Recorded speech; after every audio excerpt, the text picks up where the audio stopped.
Welcome, everybody, to another special episode of the UBI Works guest series. We are Canada's largest network of advocates advancing universal basic income and building commonwealth towards a future of shared abundance and economic freedom for all. My name is Ken Yang, and today I'm joined by David Shapiro, one of the world's leading experts on post-labor economics and AI. He has an incredibly interesting YouTube channel, a Substack, and a book on the way, Labor Zero, which presents a framework for understanding and navigating the transition to an economy post-labor when machines are capable of doing most, if not all, of the work humans are paid to do today. David, thanks for joining us. Thanks for having me again. Good to be here. A few months ago, we had a conversation on post-labor economics and the role of UBI, and we got a lot of positive feedback from our listeners who found that it added an important dimension to the conversation around job automation and UBI. I was wondering, could you give us a quick refresher on what post-labor economics is and why should we be thinking about this? Yeah, so basically the shortest definition of post-labor economics is a future economic state where human labor input is no longer a binding constraint on economic output or productivity. So in that case, the even shorter definition is automation obviates the needs for most human labor. And under that circumstance, the primary problem then becomes wages, because household income is derived from three sources, and that is wages, transfers, which is a government program such as UBI, and capital-based income. Well, if wages go away, then that leaves transfers and capital as the remaining kind of source of income for households. Right. And this is an evolution of the work that we've done around UBI, which is think of UBI as just transfers from the government. But wealth is actually created, the average household gets their wealth from different sources. And Correct. So in addition to government transfers, there's capital. How do you think about this and where do you see UBI fit in? Yeah, so in the modeling that I've been doing and the research and running the numbers, it really seems like UBI is going to be, one, absolutely necessary at the very least as a stopgap measure. And one of the reasons for that is that it takes a while to accumulate enough capital to really live on it. And so when we talk about accumulating capital, there's actually several layers that we can accumulate capital. So at the highest level, there is at the federal level. So this is sovereign wealth funds like Norway's pension fund. Then there's the state or province level. So in America, we have the Alaska Permanent Fund. And then we also have the New Mexico Permanent Land Fund or Permanent Land Grant. I can't remember exactly what it's called. Either way. So there's the national level, there's a state level, and then you can also have what's called an urban wealth fund or local municipal wealth funds that are either based on cities or counties or other local regional polities. So that's the three kind of public layers where you can build these, and they work just like endowments. So many universities have endowments where it's assets that they own, whether it's stocks, bonds, real estate, other businesses, subsidies, that sort of thing. So that's property, that's capital. And what many governments do is either use the proceeds from that capital to fund government activities, which then either that indirectly benefits the people who live in those places, or use the dividends to actually pay people directly, such as in the Alaska Permanent Fund, which generates about $1,700 a year right now. So the problem is not that these things can't be set up. They exist. There's plenty around the world. The problem is that it takes a long time for them to build up enough capital for them to actually be able to support a populace. And with just as an example, the Norway pension fund presently has about, I think, 350,000, I don't remember if it's euros or dollars, per Norwegian citizen. Now, that's not enough to retire on, but when you put all of that together, that's a pension fund that is presently capitalized at $1.5 trillion. That's a tremendous amount of money. However, to fully replace wages, you would need a pension fund on the order of 10, 20, 50, $100 trillion. So it takes a while to build up that. That means in the interceding time before, in the 10, 20, 30 years that it takes to fully capitalize all of these capital-based programs, all of these essentially sovereign endowments, you need something like universal basic income to fill in the gaps. And that is every scenario that I run, we will need to have that kind of tax and redistribution in place in order to maintain aggregate demand. If we don't do it, the economy goes grinding to a halt. And that's pretty much a nightmare scenario because people stop buying goods and services. Companies have to then cut back. They have to fire more people because their quarterly reports go down. Tax bases dry up. So nobody wins in a situation where we end up in that deflationary death spiral. So universal basic income and or something like it, negative income tax, guaranteed income, all pretty much different variations of the same flavor, will be absolutely mandatory while we build up to this post-labor future where capital and markets come back. Not labor markets, it'll be exclusively property-based markets in the future, in the long-term future. And that's really interesting because there are these different complementary models of basic income that are being discussed by politicians, by advocates, that are actually very different in flavor. On one hand, you mentioned the negative income tax, which is income tested that is targeted towards those below the poverty line and works directly through the tax system. And then you also mentioned permanent funds, sovereign wealth funds. Alaska and Norway's models are exemplary, and many policymakers are looking towards those as models to emulate. Mm-hmm. And both of these models, and there are others in between, deliver cash to their recipients, either through a dividend on one hand, and the other through a government transfer income assistance system. But the design space for this is very large. And of course, one of the big questions around UBI is how to fund it. Mm-hmm. And when we talk to politicians, especially here in Canada, the consensus seems to be moving towards an income-tested measure. If the objective is to eradicate or reduce poverty, the argument goes that the most efficient way to do it would be to target dollars to those who are living in poverty versus paying a universal program. Because if we were to create a truly universal government cash transfer system, the cost for that could be as high as an order of magnitude greater or more. So politically speaking, and from a funding perspective, targeting the money through something like a negative income tax, some people call it a guaranteed basic income, is much more efficient. But the programs around UBI as a Commonwealth dividend or citizens dividend, it comes from a different place by virtue of our shared claim on Commonwealth. And so these are complementary and working together. And is it possible to see these as part of a stack of different programs that can work together in a post-labor economy? Oh, yeah. In fact, treating it like a portfolio is probably the most accurate financial term, where let's just take a household, an average household, let's say 30 years from now, 50 years from now. Instead of getting one check from the government, you're probably, what you would really want to see is having a portfolio of sources of income.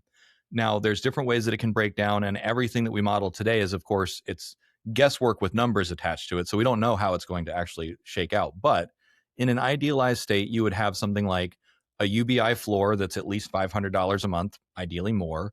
You might have other Social Security checks that come, more traditional kind of transfer-based programs.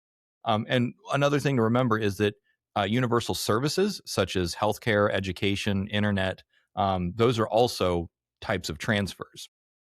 Housing assistance, that's also a type of transfer. So there's different ways that they can look. One of the arguments for just doing a UBI is that there's less overhead cost rather than doing a bunch of different little individual programs like a housing assistance and a nutrition assistance and because each one of those has administrative overhead, each one has losses, whereas just giving people money allows them to make the rational choice of saying, hey, I'm going to use this to pay rent, or I'm going to use this to, whatever they want to do with it. So there is an argument to be made of simplifying that. However, when we look at the different sources that it comes from, so you might have dividends that come from carbon taxes. You might have dividends that come from land value taxes. You might have dividends that come from other, commonwealth. So anything held in common, whether it's the atmosphere, spectrum, land, all of those sorts of things, you might get different dividends from those programs. Then, of course, there's the capitalized endowment funds or the wealth funds. So you'll get a separate set of checks from those, probably either on a monthly or a quarterly basis. Right now, the Alaska Permanent Fund does distributions on an annual basis, which is not necessarily enough for most households to plan.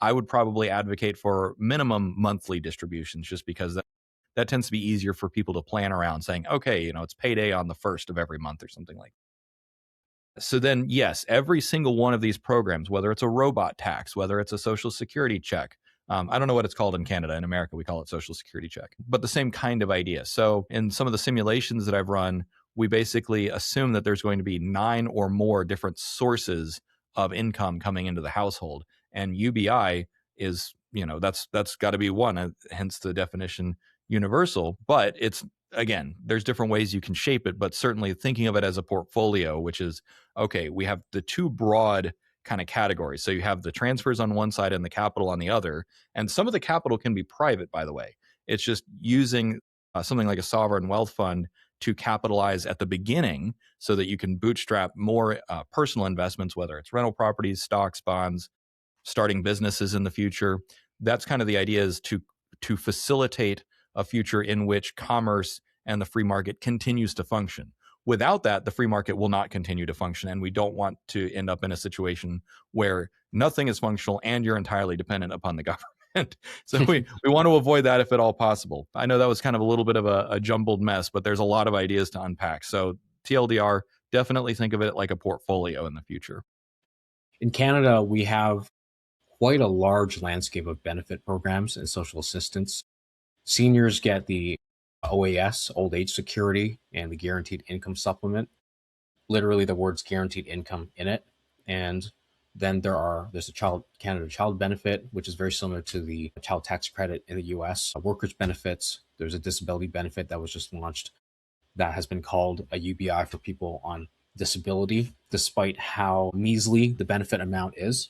But I love talking about this because it really grounds this theoretical conversation in the real world, that there are already programs, as inadequate as they may be in many ways, that actually allow a lot of people to still fall through, but they already exist, and they're programs on which we can build on. And I just want to double click on what you said earlier about the need for a UBI, the need for governments to fill this gap from where we are to where sovereign wealth fund or other forms of capital can really be that floor for us. We've done a little bit of modeling as well and found that to really raise people above the poverty line in Canada, it costs a lot less and is a lot more politically favorable if we create a guaranteed basic income program that could cost as low as 3% of total government spending in Canada. And so that's a very, very low anchor if you think about what most people's impression of a UBI is. It could be a very expensive program that costs hundreds of billions of dollars here in Canada or trillions of dollars in the US if it goes out to everybody. But if it's a targeted program where it's optimizing for reducing the poverty rate, then it's an order of magnitude cheaper. On the other hand, programs like the Alaska Permanent Fund dividend do pay out a universal cash. Some people have called it a UBI, but the amount is much lower. So it's historically hovered around $1,000 to $2,000 a year. We have carbon rebate, which comes from carbon levies here in Canada, formerly the carbon tax, but the politicians are shying away from using that framing now. And that has been on the order of several $100s per household per year. And that is a universal rebate. And some have also likened it to a UBI. But similarly, the dollar amount is very low. And so what you said is kind of reconciling these two. On one hand, we have a high dollar figure basic income floor that can actually be very effective in reducing poverty. On the other hand, we have this commonwealth or social capital, social wealth that can pay dividends, but the amount is very low, and it might be very low compared to the poverty line for the foreseeable future. And so how do you see the role that government transfers play from where we are today to actually building up this pool of capital Hmm. that can actually be a floor sufficient for a post-labor economy? Yeah, so I think one thing to clarify is timescales. Right now, unemployment is not the worst. If you look at total labor force participation rate, it's pretty good. It's not at historic highs. Here in America, labor force participation rate peaked in about the year 2000. It's been on a slow and steady decline ever since then. Some of that decline is due to people aging out. So that's the silver tsunami of people retiring. One of the reasons that it peaked when it did, though, was because of the entrance en masse of women into the workforce after the 1960s and 1970s, when women had more access to education and banking and that sort of thing. So we had this demographic dividend. That's kind of what macroeconomists call it. So we had this demographic dividend of, people were still young, people were entering the workforce, women were entering the workforce. So that was the sugar high of 67% in America of labor force participation rate. That has been slowly declining. Much of that is due to people aging out of the economy. But then when you look at the case for young people today, just earlier today, Bloomberg announced that we have the highest rate of unemployed people with a bachelor's degree in all time in American history.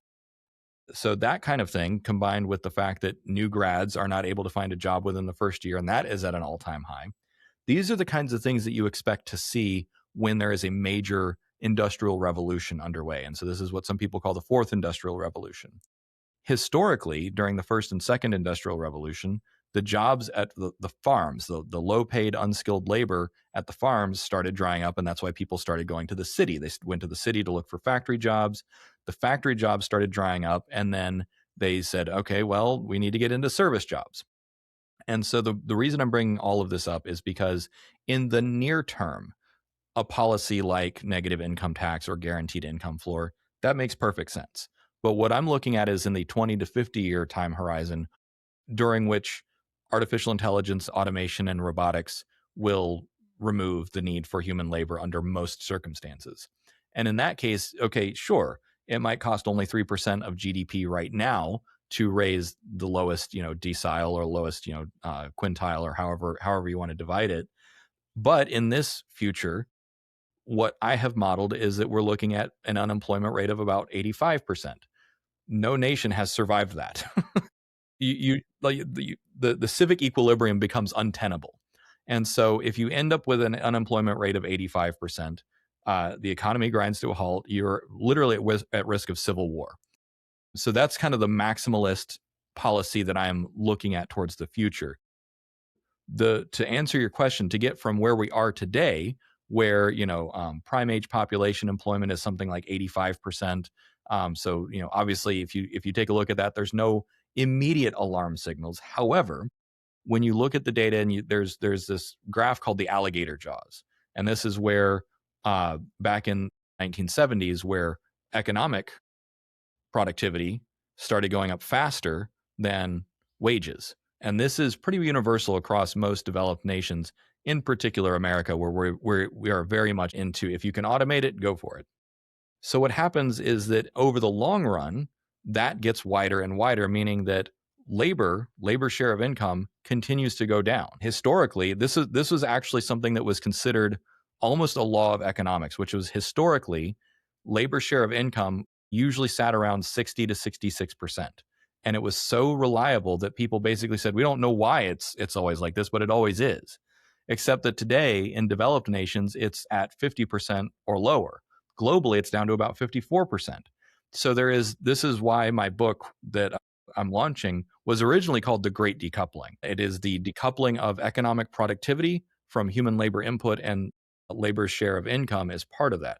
So when you look short term over the next 5-10 years, yes, absolutely. A guaranteed income pilot where you just make sure you lift the bottom out of poverty, perfectly fine. But in the long run, we will need to consider a world in which the marginal utility of human labor basically drops to zero under most circumstances. And so that's kind of we need to make sure that we clarify that there's two different conversations depending on your time horizon that we're talking about here. Wow, that's incredibly harrowing to think about. Your book is called Labor Zero, spelled Yes. labor/zero. So do you think that labor is going to zero, or the marginal productivity or value add of labor is going to zero?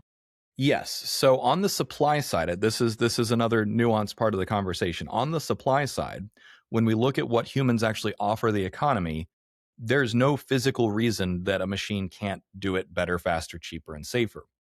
So in the long run, when you say, okay, well, humans have creativity, humans have planning, AI is already getting better at that than most humans, certainly most average people off the street.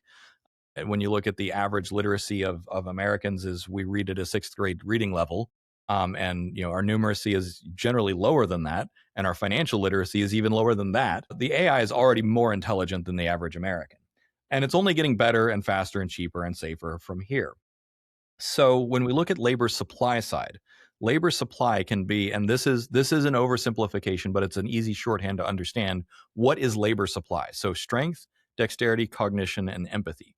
Those are the four things that humans offer the economy that can be parlayed into economic value.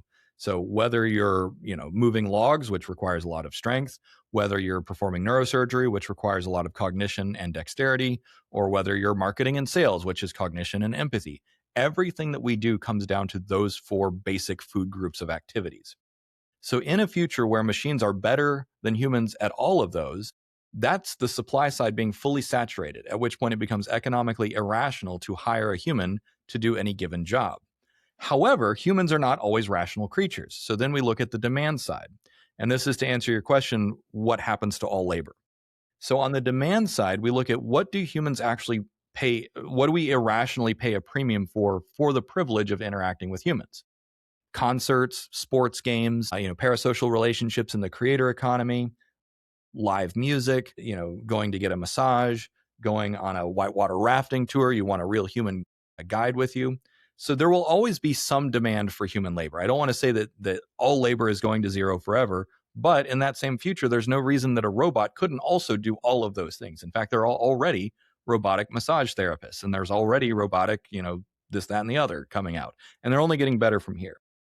So while there will be some permanent demand because humans are irrational and we say, I want to pay for a human there just to talk to a human, that will not account for most of the economy. And that's where that 85% comes from. When I run some simulations, I say, okay, if we just look at the baseline irrational demand for human input, that's about 15% of the economy, which means 85% of people just, if you're a doctor, a lawyer, a surgeon, there's no reason to hire you when a machine can do it for literally probably less than a hundredth of the cost and also in the 9.999th percentile of performance.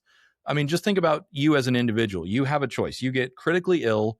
You can go to a hospital that's staffed by humans and it's going to cost you, I guess, well, if you're Canadian, it's not going to cost you anything out of pocket. But as an American, if you have a critical illness and it's going to cost you $100,000 to go to a human staffed hospital, or it's going to cost you $1,000 to go to a machine staffed hospital, you're going to make the economically rational choice to go to get treated exclusively by machines. Mm-hmm. Everyone and every business is going to make that choice in the future. So as we model these scenarios, as we come to understand, okay, what are we actually building? What is the kind of economic industrial substrate of the fourth industrial revolution? It's maximal intelligence, or this is what I call cognitive hyperabundance, which is basically intelligence too cheap to meter. And then not long after that, we have dexterity hyperabundance in the form of robots. In fact, models show that we will have more humanoid robots on the planet than humans by probably year 2060. And it could be a lot more. Like for every human, we might have 3 humanoid robots. So there's not going to be any paid labor for you to do. You can still volunteer, sure. You can volunteer for your highway cleanup crew. You can volunteer for city beautification projects, but doing it for money, it's not going to be economically rational. So that is kind of the future scenario that I'm planning for when I say, yes, something like UBI will be absolutely necessary as a stopgap measure because there's just not going to be any work to go around. Mm-hmm. And I think most people are beginning to come around to the idea that the cost of labor and the cost of intelligence, they're not at zero yet, but they're trending towards there. And I, for one, would not bet against AI not being able to bring it to zero. Mm-hmm. And so, what does that do to our jobs, to the future labor market? How people get their income, but also their meaning. Now, you painted a picture in the healthcare sector that could be good, right? If we go to a hospital and things are a lot cheaper and we're able to do it much more effectively and efficiently and faster, here in Canada, it might not cost you anything, but you'll have to wait. But if with the help of robotics and with AI's application in healthcare, we can drastically reduce the wait times and the costs, then that's a future of shared abundance that we could all hope for. Does any of this factor into your model of the future economy of abundance that we're creating together and how we're sharing that, whether through UBI or other programs like that? Well, so to answer your question, taking a big step back, there is the technological substrate component, which is that automation. So let's actually use this opportunity to define automation. When we say automation, it has a very specific meaning when you're talking about economics, and it is labor saving technology. So basically, every time you implement automation, even if it's a windmill, right? An old Dutch windmill is a kind of automation because you're harnessing the wind to move stones, and it does it completely by itself. You don't even need an ox. You don't need people. It just will grind up your grist with wind power. So that's a form of automation. However, what we're really talking about in the future is a maximally automated industrial economy. And so when we say maximal automation, you're saying we have implemented so many different kinds of automation, so many kinds of labor saving technology that the demand for human labor becomes irrelevant. That's really kind of the intuition as to what we mean as the terminal result of the fourth industrial revolution. And so here's another way of thinking about it. So to broaden the answer to your question, 300 years ago, 90% of people were in the primary sector. So primary sector is farming, fishing, mining, lumber, that sort of thing. So that is where you get raw materials from nature. The secondary economy is manufacturing. So it's manufacturing, construction, that sort of stuff, turning those raw materials into finished products. The tertiary economy is the final section, which is services. So that's doctors, lawyers, researchers. What we do, we are in the tertiary economy. Now, when you look at the actual composition of the economy over time, 300 years ago it was 90% primary sector, but today it's 2%. The secondary sector peaked in about 1970 and has been on a slow decline ever since. The tertiary sector is peaking as we speak, meaning that it has reached the point of maximum employment as a percentage of the economy. Now, ultimate or absolute employment is still going up, but that's mostly just driven by population growth. But when that peaks, the tertiary sector is going the same way as all previous sectors. So we're not even saying that something new is happening. We're saying that the same thing that has already happened twice is going to happen for a third time. And this is one of the key intuitions that I think people kind of fail to understand because of, there's the belief that technology always creates new jobs. Well, sort of. Technology creates new goods and services, and the provision of those new goods and services required human labor. But there's no law of physics or economics that says new goods and services always require human input to provision. And then when you break it down into this three sector, you say, okay, well, we've already basically who talks about getting into farming now? In fact, you still have people leaving farming because the margins are so thin and it's such a difficult way to live. So the primary sector is all but gone. The secondary sector, particularly in developed economies, is contracting very quickly. And this is one of the things where it's like labor protectionism doesn't even help. And in fact, that accelerates it. Why? Is because it is more cost efficient to put in automation rather than hire more people. And there's lots of reasons for this. A capital is taxed differently. You pay a lower tax rate on investing in automation than you do investing in people. So the secondary sector is on its way out. The tertiary sector is soon to follow, and there is no real quaternary sector that can absorb everything. So when you say we're heading towards cognitive hyperabundance, when you say we're heading towards the fourth industrial revolution, when you say we're creating an automated substrate, industrial substrate, that's what we're automating. We are right now automating the tertiary sector. Now, as I did mention, there's going to be some demand left, which I kind of call the meaning economy, which is that's where humans will irrationally, probably forever, say, I'm going to pay extra just for the privilege of a human. But that's going to be a very small percentage of total people in the future. So those are kind of some of the intuitions that you can have to understand what is it that we're actually working towards. Interesting. So you've mentioned strength, dexterity, cognition, empathy. I've been speaking with some tech entrepreneurs and business owners about answering the question, where are businesses going to find their future moat? There's been recently this talk about the SaaS apocalypse, that of SaaS companies being wiped out by AI. This is kind of like that, but with the human's contribution into the economy and the labor market. What is the human moat going to be when we can automate everything, whether it's blue collar work, white collar work, and combinations of both? What is that moat going to look like? I think that's the terminal question for the human condition. Yeah. When we, when everything that we've been paid to do in the job market, now we're capable of, either it's AIs are capable of replacing it, or just the possibility has eroded the income potential away. That's a tough one.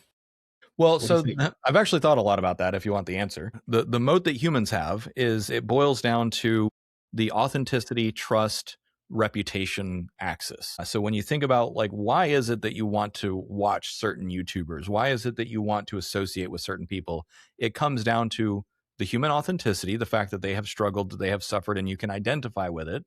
There is the reputation, which is, hey, this person has a good sterling reputation for doing X, Y, and Z. And that reputation can be as simple as they reliably entertain me or they reliably make the world make sense to me. And then there's the trust factor, which is I know that I can believe what they say. Now, there's obviously going to be many more dimensions to that, like, you know, things like charisma and that sort of thing. But it really kind of comes down to that's the nucleus of the meaning economy. And in the future, when you say, okay, let's just say, for instance, you have a particular massage therapist that you go to, you could go to a robot and it would be 100 times cheaper to use a robot, even if you have a domestic robot. But there's a particular human that just gets you, and the way that you feel when you interact with that human that's the moat that that particular person has. And in some cases, it's something that you don't even have control over. One of the reasons that I'm successful on YouTube is because of my voice. It's not something that I practiced, it was something that I was born with. And so luck is a big component of what people are going to have. It's, you know, your voice, it's your face, it's, you know, the social components of your brain, the values that you have. Another way that I kind of articulated is vision, values, and reputation. So for people who want to make big changes, it comes down to the vision. So the vision that I've shared with you about post-labor economics, the values that I have, which is that it should be for everyone. It's not just going to be for the few.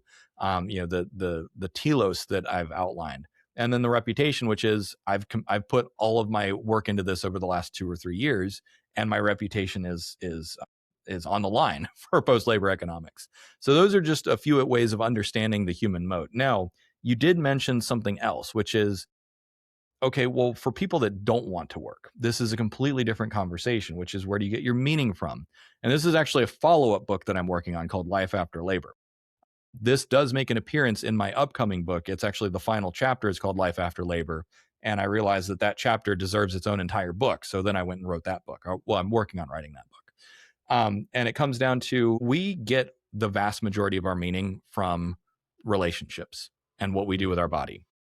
It all comes down to embodiment. In fact, the book, the working title is called Touch Grass.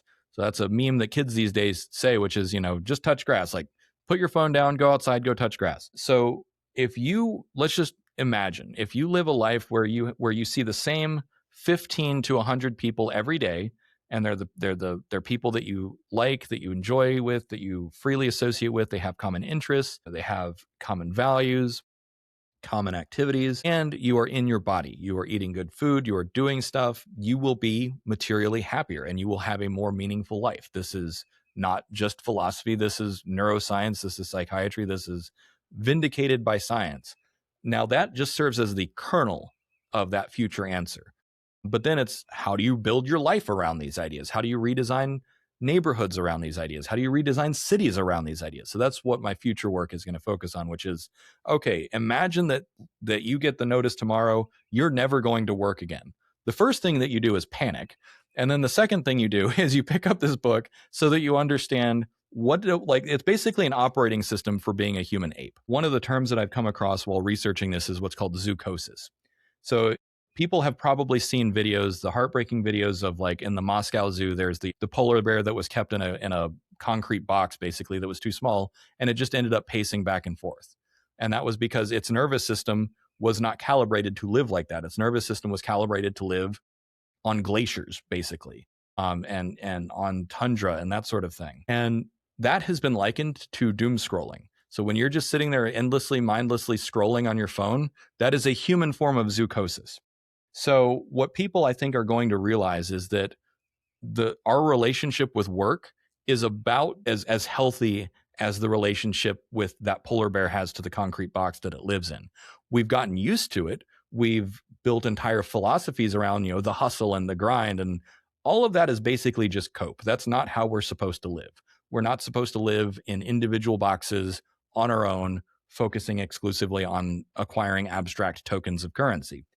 So that is that's my soapbox for my upcoming work. Life after labor. I've been telling people that some people live day to day, and some futurists and AI experts are living in 2030, but David Shapiro is living in 2100. That's the goal. He's mapping our path to post-labor economy. I often think about this one line when I went to a conference back in my university days. Former AOL CEO Tim Armstrong said on stage, this was way before AI and self-driving cars and even the peak of social media on mobile.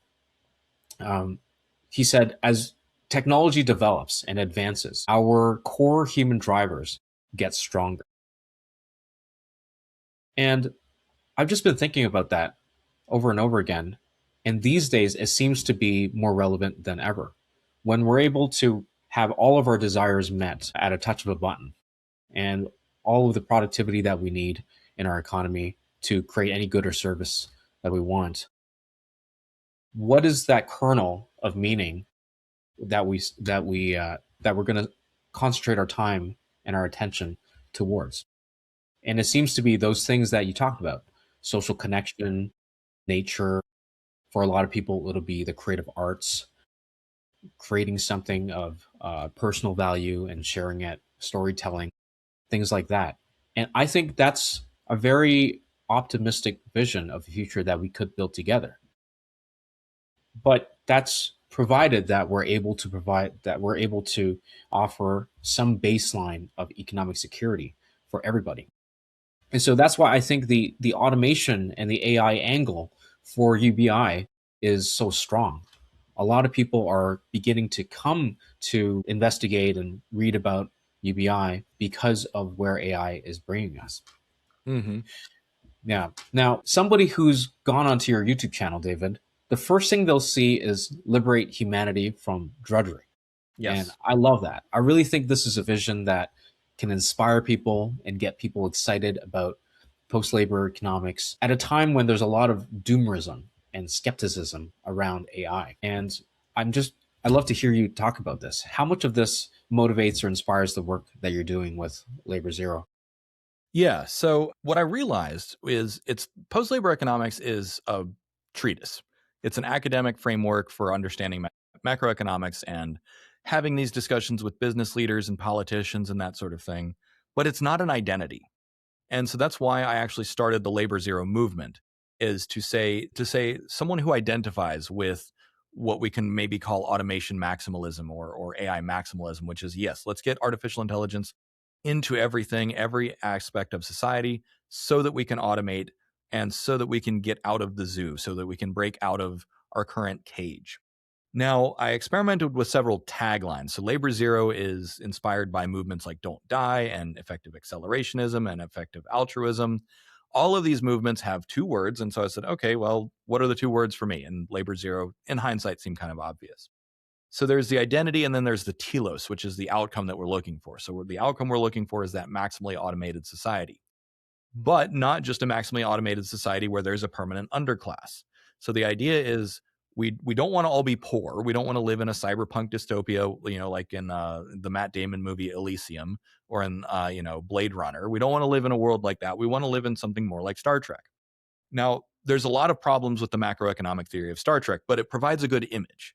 The image is you only work on things that are meaningful to you. You don't even have to worry about money because there's so much material and energy abundance that you just get whatever you need, including nice apartments in Paris. There might be a wait list for some of those, but the idea is that you get what you want, you get what you need without having to work for it. And so I experimented with several taglines. So one tagline was like end wage slavery, but I didn't want to use the word slavery just because there's a lot of baggage with that. And so I derived the current tagline, which is liberate humanity from drudgery, because that is the primary thing we're trying to get away from, which is the fact that, yes, there are some people who really love their work. I'm one of the people who really loves my work, but like we're in the minority. When you look across the developed world, the vast majority of people are either burned out, disconnected, or like actively working against their employment. That's like it's a spectrum. Like you might intuitively think that the spectrum is like it goes from people who love their job to people who are just like checked out and burned out. But there's actually an even further tail, which is people who are actively sabotaging their workplace because they hate it so much. And it's usually between like 8 and 15%, depending on the nation that you're looking at. But then when you look at the level of burnout, it's extremely high. And the more automated the economy is, the more burnout there is actually. So Japan, South Korea, those have amongst the highest levels of burnout. Interestingly, it reads as lower in some nations like India, although that's not to say that it's good in India, but some of that is a cultural inertia where they still venerate and say, okay, work hard, get a better job, and that sort of thing. But it's every developed nation is trending in one direction, and that is nobody really wants to work anymore. So what I liken this to, this is another metaphor that I use in the book, is capital. And so that's like the owners of capital, the elite class, the billionaires, the millionaires, and labor. So that's the rest of us. We are ready for a divorce. The divorce it's been a long time coming. Nobody is happy, right? Because I don't remember who it was. I think it was a finance minister or someone in Australia who was saying, we really need to make sure that the workers know their place. And they've gotten too rowdy and there's just all those things that very, very anti-work. And it's like when a capitalist says the quiet part out loud, there's a lot of just open disdain or even outright contempt for the working class, even though they're dependent on the working class. And likewise, one of the most popular things to say online is, down with the billionaires, or, to hell with the corporations, or that sort of thing, even though we're dependent on the corporations because the people who write it on Twitter, and Twitter is owned by a billionaire. So there is not a viable alternative right now. And we don't have a system that can allow us to even generate a viable alternative right now. The only way to build big things right now is through capitalism, is through venture capital, is through investment. And ultimately, that system generates billionaires, people with outsized influence and more money than they could spend in a lifetime. So the divorce metaphor is we're getting to the point where we're ready to negotiate the terms of separation. Who gets what rights, who gets what alimony, what is the nature of that separation going to be? But we're really not happy with the way things are. And that's really kind of the final point of the book, Labor Zero, which is that, like, okay, one of the reasons that people put off divorce is because they can't imagine life after the divorce. They stay with the devil that they know. They're not ready to take the plunge. But more and more people are getting ready to take the plunge, and that is the purpose of Labor Zero: is the people that say, yes, I am fed up with the system as it is. I don't like this situation. I am ready to try something else, even if it's going to be messy to get there. And it could take a while for it to shake out. It might be 5 years, it might be 10 years, it might be 20 years. A point that we almost gestured at or alluded to earlier is, how fast is the automation going to rise? We are at we're very close to a tipping point where AI, robotics, and everything else, they get past the point where suddenly the economic calculus flips, where it's like, actually, instead of hiring any more humans, we're just going to spin up more AI agents and buy more robots. And at that point, we're going to see a very, very sharp turn where people are realizing, I'm being mechanized out of my job. I'm being automated out of a job very quickly. And I think that we're going to start seeing that this year.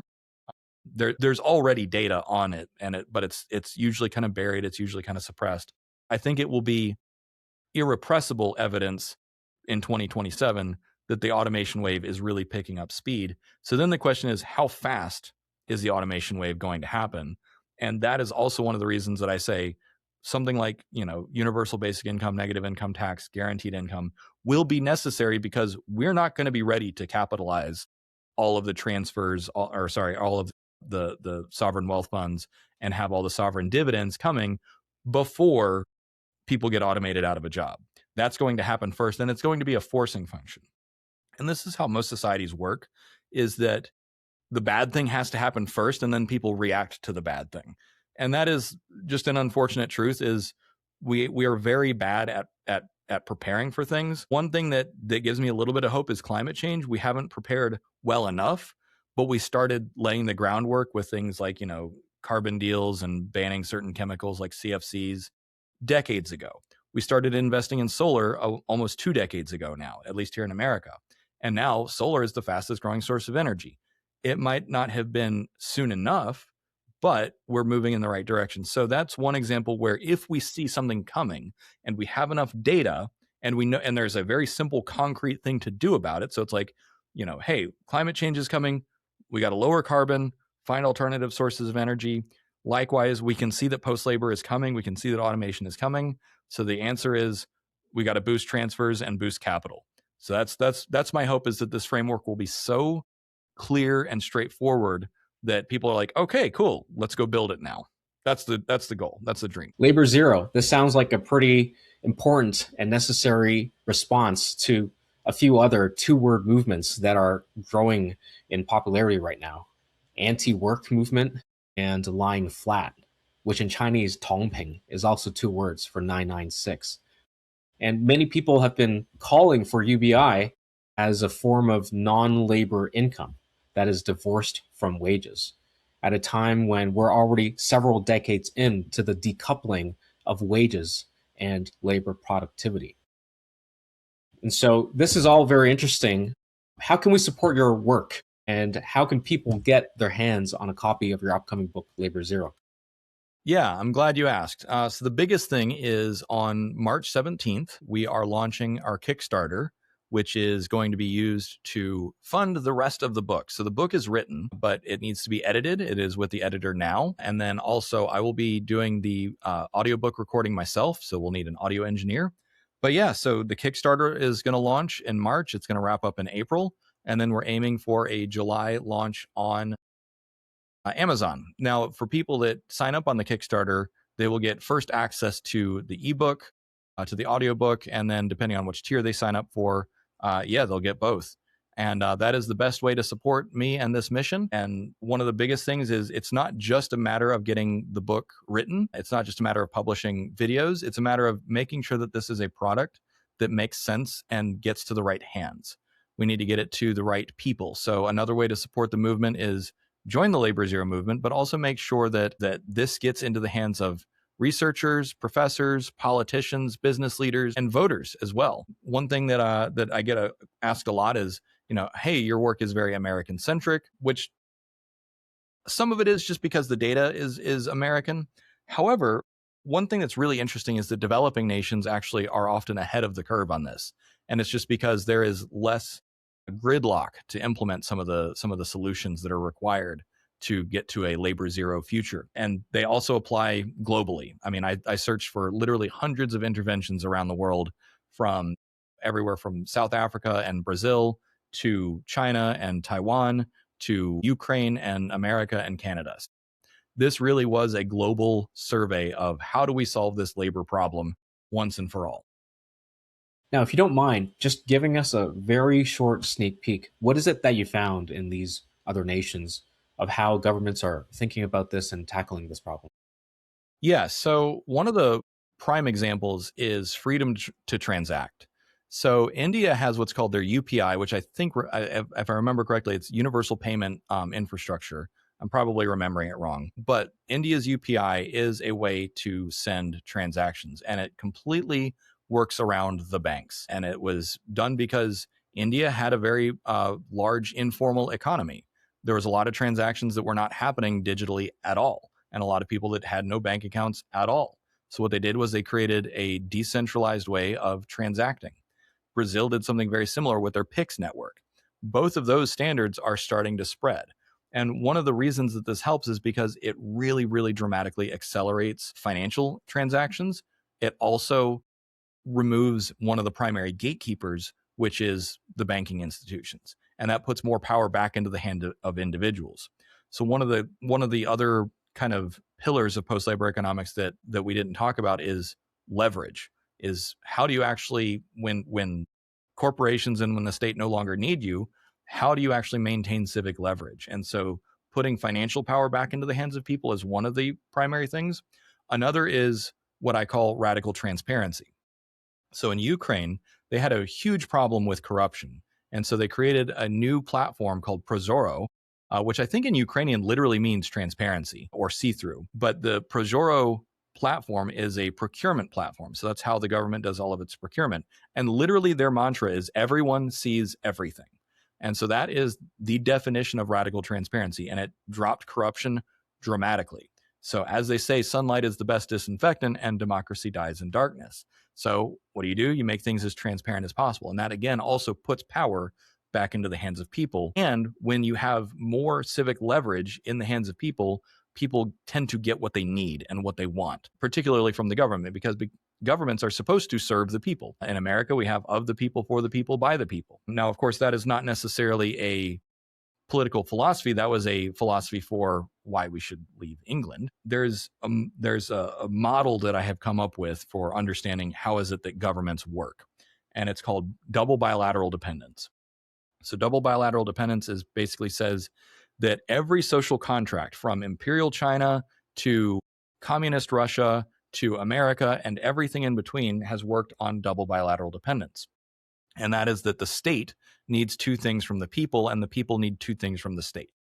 From the state's perspective, people provide production and soldiers or service. So production is working the fields, creating taxable income. And then from the people's perspective, from the proletariat, they need two things from the state, which number one is physical protection, and number two is enablement of commerce and prosperity. The big problem is that without human labor inputs, once automation obviates the needs for humans, that entire theory breaks down. And so this is when you ask, like, what's something that I discovered out there is that developing nations tend to, just by virtue of necessity, tend to implement these new solutions faster and more completely than established nations like America and Japan. And it's because there's a lot of entrenched interests. We have the banking system that doesn't want anything to change, and they actively work to sabotage things. But then when you look at a nation that is weaker or developing or not as developed, Ukraine, India, Brazil, they're like, hey, is this solution going to make things better? Let's go for it. Let's do it. So that is one of the key insights, is that they might actually surpass America and Canada. So I would keep my eyes on India and Brazil in particular, because they're very gung-ho about, like, let's get this nation. And this is called a leapfrog effect, actually, where developing nations often will leapfrog developed nations because they take the lessons from the last few decades and do all of them at once. So that's a very interesting artifact from the research that I've done.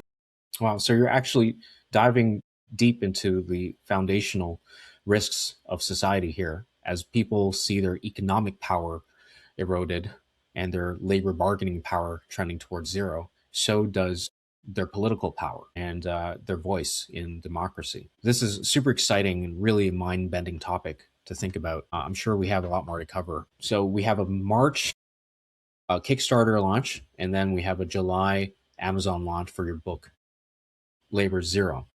As I've said, a lot of this does sound like science fiction, but it's becoming reality faster than many would believe. And so I'm hoping and I'm working to share this with world leaders, business leaders, and workers everywhere to pay attention to this. We'll include a link to David Shapiro's Kickstarter below, where you can contribute to his upcoming book. Thanks, David. I'm super looking forward to reading it. Yeah, thank you for the talk, and thank you for helping get the message out.